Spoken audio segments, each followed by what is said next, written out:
Hey, what's up guys? This is, I guess, like the Harley Quinn Tech and Tips Part 2, but the main thing here, over here, or I guess Harley New Tech, yeah, that's pretty much what it is. So yeah, as you saw in the other video, you saw that when you do this, you can get a good amount of advantage, before they wake up. And, Lex's wake up is one of the fastest in the game, so that's why, I'm showing it on him. But there are several other ways that you can end it where you have even more advantage. As you can see, like right there, you cancel into her silly slide and she's able to do a lot from that point. Look, you can almost double cross over them. The usefulness is that even though the AI is set to wake up, when you're playing against a human, you really don't know whether they will or not. And using it like this, with all the advantage that you have, you can really establish, mind games with them. You can start going into your overhead as they're starting to get up, because it's 27 frames, her overhead. You can start going into that, you can start for her low, or, start going for her command grab or something. There's a whole bunch of things, or even just a grab in general, or just bait out their wake up and then punish it, on reaction. You can end it that way, and you can end it like this. Using her pop. Basically, she has enough recovery where she can charge it up enough and at a long enough distance where by the time that they reach her, if they have a wake up that can reach her that far, their invincibility frames will be gone by then. So unless they armor through it, then they're kind of screwed. And you can either do it like that, or you can do it that way also.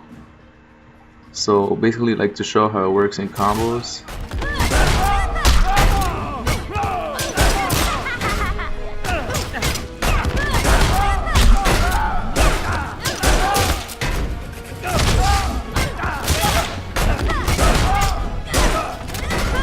messed that one up, but I mean, you get the gist of it. You can set them up in so many ways by ending it like that. And with this setup too, she charges up enough to reach the 9% overhead, and that's when they're waking up, to hit you.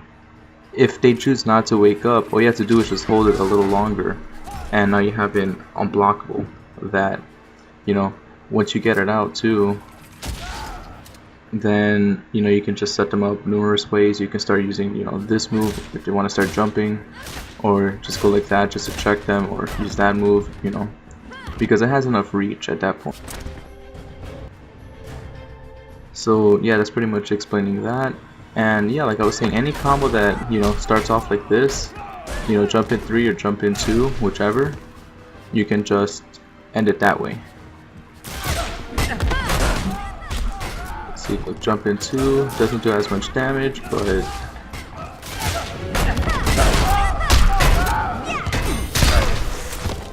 yeah, I mean, you can either jump in 3, jump in 2. You just have to adjust to the timing for jump in 3. Let's see, jump in 2. Hold on, I'm just gonna do that one real quick. Jump in 3 would do 40%. Jump in 2 does 3% less, 37. So I mean, yeah, it's all dependent. Oh, and you can also, even though it's not safe against Lex,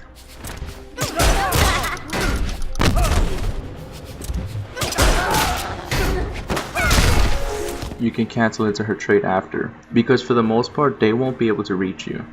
You'll be able to recover in time. For the most part, it's not guaranteed. So I mean, that's something that you just kind of have to test out for yourself.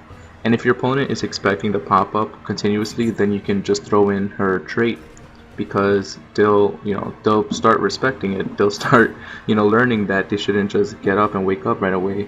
So they'll wait for a little bit, and by the time that they wait, even if it's just a second, they'll recovery time to be safe after using her trait, whatever it is that she is using.